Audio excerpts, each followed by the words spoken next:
Mencampakkan atau dicampakkan.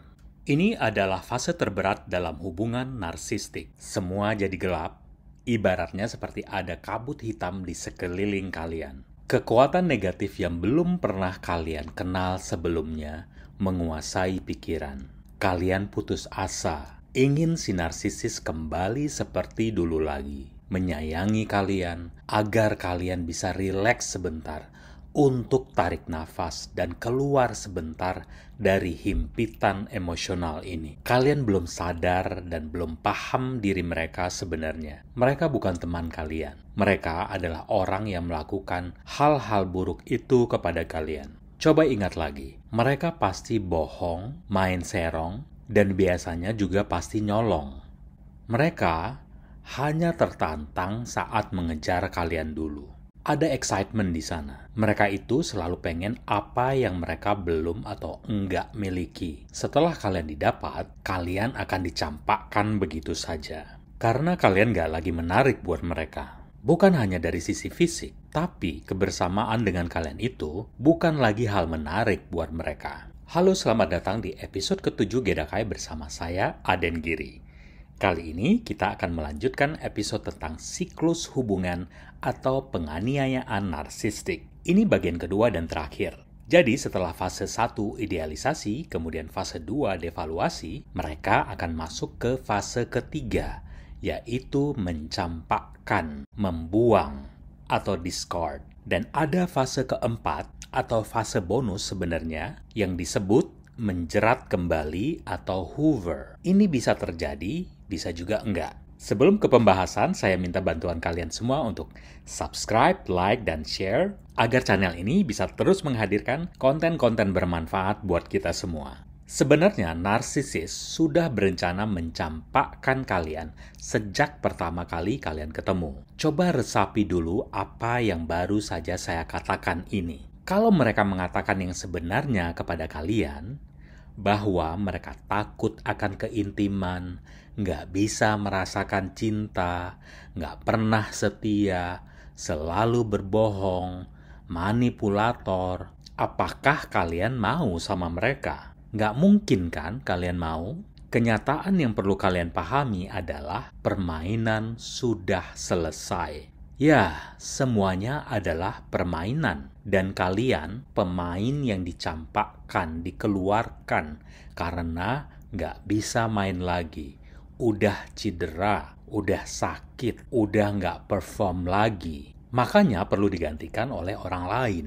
Kalau kalian menerima bahwa kalian dipermainkan dan ditipu, ini sebenarnya adalah bagian dari proses penyembuhan. Kalian nggak perlu minta jawaban dari mereka. Dan jangan menghubungi mereka. Nanya, kenapa mereka? Kok tega? Kenapa mutusin saya? Kenapa bohong? Kenapa selingkuh? Kenapa harus nyolong? Dan lain-lain. Karena jawaban yang sebenarnya nggak akan pernah keluar dari mulut mereka. Jangan cari closure atau penutupan. Carilah kedamaian saja. Ya memang nggak gampang, karena begitu frustasinya kalian pengen tahu ada apa dengan semua ini. Kalian mulai mencari tahu, kayak detektif, menggali informasi, nanya ke temannya, ke teman kalian, lihat profil sosmed, lihat profil orang yang kalian curigai selingkuhannya, mencoba cek HP-nya. Lalu, boom, mata kalian mulai melihat semua yang gak pernah kalian sangka ternyata selama ini dia sembunyikan. Kalian melihat diri mereka sebenarnya, bukan yang mereka citrakan selama ini. Di fase ini, hal-hal berikut ini akan kalian alami. Shock, patah hati, bingung, tertekan, kosong, gelisah, takut, merasa nggak layak, nggak berguna, ditolak, dihianati, ditinggalkan, dendam, marah, merasa bersalah, dipermalukan, stagnan, nggak bisa gerak. Bahkan amit-amit nih, ada yang kepikiran untuk bunuh diri. Harapan saya semoga nggak ada ya di antara kalian, karena kalian orang-orang hebat yang terpilih dan pasti bisa keluar dari hubungan ini. Jutaan orang di luar sana mengalami hal yang sama. Kalian nggak sendiri. Kalian juga bisa bebas, lepas, dan bahagia. Ya, kalian frustasi karena ternyata sedikit sekali yang kalian tahu tentang si narsisis. Dunia kalian seperti jungkir balik, karena akhirnya tahu kalau semua yang kalian perjuangkan semua ini nggak nyata. Semua darah, keringat, dan air mata benar-benar sia-sia. Ini memberi shock ke sistem kalian, ke pikiran, ke mental, dan ke fisik. Karena kenyataan yang datang sangat tiba-tiba dan menyerang bertubi-tubi. Pengalaman saya dulu di sebulan pertama setelah saya shock dengan temuan-temuan saya tentang kedok si mantan yang narsisis. Waktu itu, saya benar-benar seperti detektif, mencoba mencari tahu segala hal tentang mantan. Dan ketika melakukannya, saya juga merasa seperti ngambang saja, nggak jejak bumi. Iya, saya tetap ngantor, bekerja, main sama teman, olahraga, bahkan ikut ketawa-ketawa. Tapi hati saya hampa sekali. Hampir setiap malam saya kebangun. Yang enggak biasanya, enggak pernah bisa benar-benar tertidur dengan nyenyak. Selalu keingat hal-hal dengan si mantan yang padahal brengseknya minta ampun. Tapi kok saya seperti kecanduan, sakau gitu. Pengen ada keajaiban. Pengen kalau ini pasti bisa diselesaikan dengan lebih baik. Bisa tuntas dan saya nggak perlu penjelasan lagi. Ternyata itu nggak pernah terjadi. Nggak pernah ada closure dari mantan. Di masa-masa ini, berat badan saya sampai turun 10 kilo. Waktu itu saya mikir, wah bagus juga nih, jadi kelihatan lebih langsing. Respon seperti ini adalah bagian dari yang namanya 4F. Fight, Flight, Freeze, dan Fawn. Jadi, seperti seseorang yang sedang dalam kondisi berperang, badan kita selalu waspada. Kita melawan atau fight, lari atau flight, membeku atau nggak bisa ngapa-ngapain, freeze, atau malah menjustifikasi dan memaafkan si narsisis dan kita justru merasa bersalah, atau fawn. Di masa-masa awal putusnya hubungan, pikiran saya dipenuhi dengan pertanyaan-pertanyaan seperti, oh, ini siapa ya? Oh, waktu itu ternyata dia begini. Oh, dia pergi sama si ini, ternyata selingkuhannya. Oh, ternyata dia selingkuh udah dari awal hubungan kami. Oh, ternyata dia bohong minta uang untuk ibunya umroh. Ternyata perhiasan yang hilang itu dia yang curi. Oh, si Yuda itu sebenarnya selingkuhannya juga, bukan fotografernya. Dan banyak lagi hal-hal lain. Pikiran saya terus saja memutar peristiwa-peristiwa yang saya pikir akan ngasih penjelasan atau closure ke saya. Seperti membuka lapisan-lapisan kulit bawang, setiap dibuka lembarannya, makin hebat perih yang saya derita, menerjang jiwa saya. Untuk beberapa korban narsisis, fase mencampakkan ini bisa saja bukan akhir dari hubungan. Mereka belum tentu benar-benar mau putus. Terkadang ini adalah cara mereka agar korban kembali patuh, nurut sama mereka. Fase ini biasanya akan terjadi tiba-tiba dan gak dapat diprediksi, tanpa babi bu. Dari awalnya yang penuh sayang dan cinta, langsung dingin dan menjauh. Ini yang bikin korban bingung dan sakit hati. Mereka biasanya akan menyalahkan pasangan atas masalah dalam hubungan. Narsisis merasa merekalah yang korban dan orang lain sebagai penyebab semuanya. Di sisi lain, sebenarnya mereka sedang proses grooming, menyiapkan suplai baru, atau pergi ke pom bensin baru tempat mereka bisa isi ulang, di mana mereka sedang mengidealisasi sumber baru. Mereka sedang terbuai dengan sumber pasokan narsistik baru sambil merendahkan atau mencampakkan pasangan mereka sekarang. Mereka juga akan aktif mendiamkan kalian, atau silent treatment, sebagai bentuk penolakan kepada kalian. Mereka mengabaikan, gak mau komunikasi, atau bahkan menghilang dalam beberapa waktu, tanpa penjelasan. Mengapa terjadi pencampakan oleh narsisis? Ya karena mereka gak bisa mempertahankan hubungan jangka panjang. Buat mereka nggak ada hubungan yang stabil dan sehat. Ini memang ciri utama mereka. Semua hubungan ada kadaluarsanya. Yang bertahan lama adalah karena kalian suplai utama yang punya banyak hal yang mereka incar. Bisa uang, status, kecantikan, kecerdasan, dan lain-lain yang nggak mereka miliki. Dan kalian sendiri belum sadar dengan apa yang terjadi. Ikut larut dalam lingkaran setan penganiayaan narsistik. Jadi ingat, putusnya hubungan kalian dengan seorang narsisis bukan kesalahan kalian. Nggak ada yang salah dengan diri kalian, karena dari awal mereka nggak nganggap kalian sebagai pasangan. Hanya suplai narsistik, layaknya pom bensin. Fase ini umumnya terjadi karena mereka butuh perhatian atau pengakuan dari luar. Mereka itu secara emosional bergantung pada orang lain. Selalu butuh validasi eksternal. Seringkali kebutuhan mereka ini melebihi apa yang bisa kita berikan. Kemudian mereka juga pembosan. Mereka ini umumnya rentang perhatiannya pendek, yang menyebabkan mereka cepat kehilangan minat dan bosan dalam suatu hubungan. Terutama ketika ada orang lain yang lebih menarik perhatian mereka. Penyebab lainnya adalah hipersensitivitas. Penderita MPD seringkali terlalu sensitif terhadap kritik dan bereaksi berlebihan terhadap perkataan atau tindakan orang lain, bahkan mengakhiri hubungan karena hal-hal sepele. Saya pernah ceritakan kalau mantan saya itu selalu minta pergi atau pulang, padahal nggak jelas kita berantem tentang apa. Makanya saya selalu was-was. Istilah ini namanya walking on eggshells. Jadi kita selalu was-was. Kapan ya ini orang nggak berulah?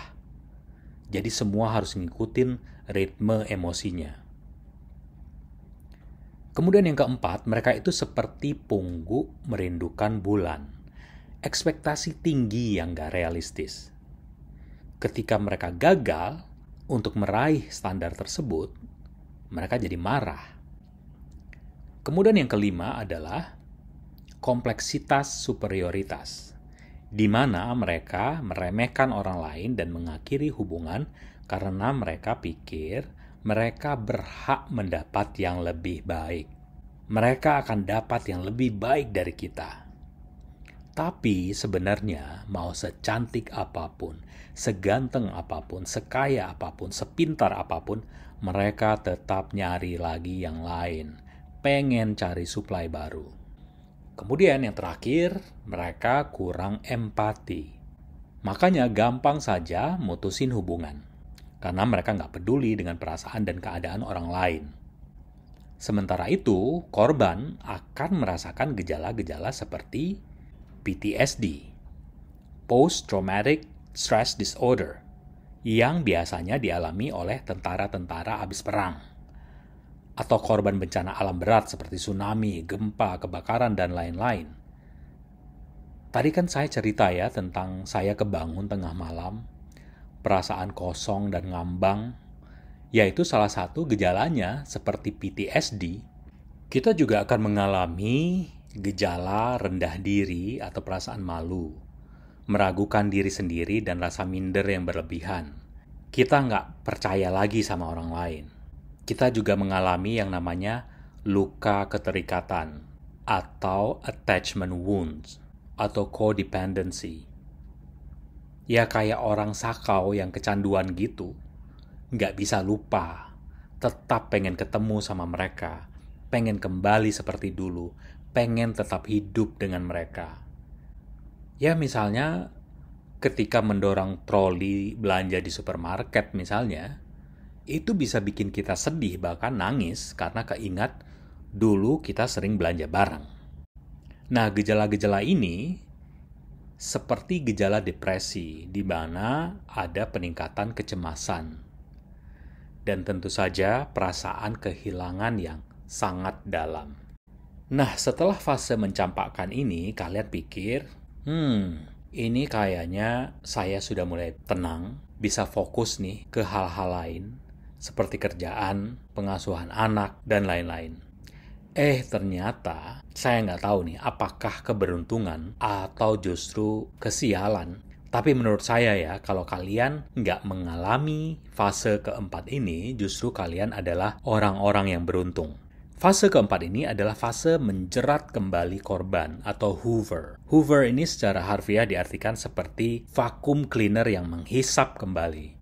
Nah, begitu juga taktik narsisis. Pengen menghisap kembali sari pati madu kalian. Atau apapun yang menjadi nilai lebih yang masih mereka incar atau butuhkan. Di tahap ini, mereka biasanya berjanji untuk memperbaiki kesalahan. Bisa sangat charming dan berjanji yang muluk-muluk, future faking.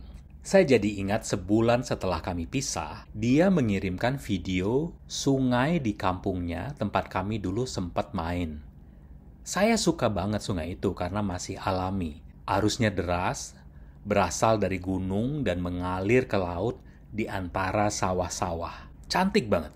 Kayaknya salah satu sungai dengan view terbaik yang pernah saya lihat. Terus dia bilang lagi, ada tanah dekat situ yang bagus untuk bikin kontrakan. Saya pikir, dia tahu persis apa yang saya suka dan rencanakan. Dia mencoba memainkan memori saya untuk bisa dihisap atau dijerat kembali. Mereka bisa secara random ngechat kita kembali dan nanyain, barang saya masih ada di situ nggak? Baju saya yang itu masih di situ kan ya? Soalnya di aku nggak ada. Charger earphone saya ada di laci kamu kan ya? Pokoknya hal-hal yang bisa membuka pembicaraan untuk selanjutnya mereka pengen menjerat kita kembali ke dalam hubungan. Untungnya, ilmu kanuragan saya tentang narsisme sudah lumayan mumpuni. Saya tahu persis apa yang dia lakukan. Saya tahu itu hanya ilusi, hanya fata morgana.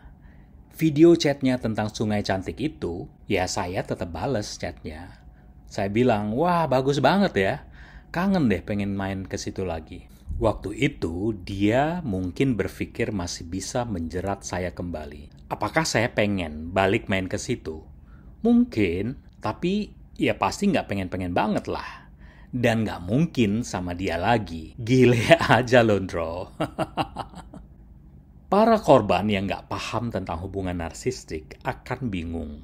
Loh, katanya putus. Kok saya dihubungi lagi? Diperlihatkan ini itu, dijanjikan ini itu. Ini apa sih sebenarnya? Inilah yang disebut no closure. Nggak ada penutupan hubungan. Karena narsisis tetap ingin menyimpan kalian jika sewaktu-waktu dibutuhkan. Makanya mereka nggak pernah bisa memberikan penjelasan dan seperti tidak terima kalau hubungan kita sudah selesai. Di proses inilah kita perlu dukungan dari teman-teman dekat yang bisa benar-benar kita percaya. Keluarga atau ahli kesehatan mental. Karena anehnya akibat dari gangguan kepribadian narsistik ini, si korbanlah yang harus melalui tahap pemulihan, terapi, dan lain-lain. Sementara si pelaku nggak butuh itu semua, mereka nggak perlu terapi. Mereka bisa melenggang bebas melanjutkan hidup, hahaha hihi, tebar pesona sana-sini, seperti nggak terjadi apa-apa. Pemulihan setelah hubungan narsistik bisa panjang dan menantang. Yang terpenting adalah fokus pada self-care. Sayangi diri kalian. Jangan salahkan diri kalian. Lakukan hal-hal yang kalian sukai dan membangun kembali rasa percaya diri. Selain itu, edukasi diri kalian, pelajari tentang gangguan kepribadian narsistik dan ciri-ciri narsisis untuk membantu mengenali dan melindungi diri kalian dari hubungan beracun sejenis di masa depan. Saya sangat terbantu dengan testimoni, podcast, buku, dan video-video dari para penyintas sebelumnya. Perjalanan mereka mirip-mirip dengan apa yang saya alami. Makanya saya yakin yang saya hadapi memang seorang narsisis. Nggak perlu dia dites oleh psikiater untuk cari tahu apakah dia narsisis atau enggak. Karena semua ciri narsistik udah dia miliki dan dia lakukan. Jadi itu ya, siklus hubungan atau penganiayaan narsistik. Yang pertama, mereka mengidealisasi kalian di awal hubungan, kemudian yang kedua merendahkan, lalu ketiga mencampakkan, dan terakhir keempat mencoba menjerat kembali. Harapan saya, kalian semua bisa berhenti di fase ketiga. Pencampakan, discard, nggak terjebak di Hoover. Karena kalau udah terjerat kembali, kalian terima mereka kembali, maka siklusnya akan berulang. Begitu terus, seperti di lingkaran setan. Ya sama kalian, sama suplai mereka yang lain, suplai ke satu, kedua, dan seterusnya. Begitu terus mereka dalam labirin kegilaan mereka sendiri. Ingat, kalian bisa keluar dari lingkaran setan itu.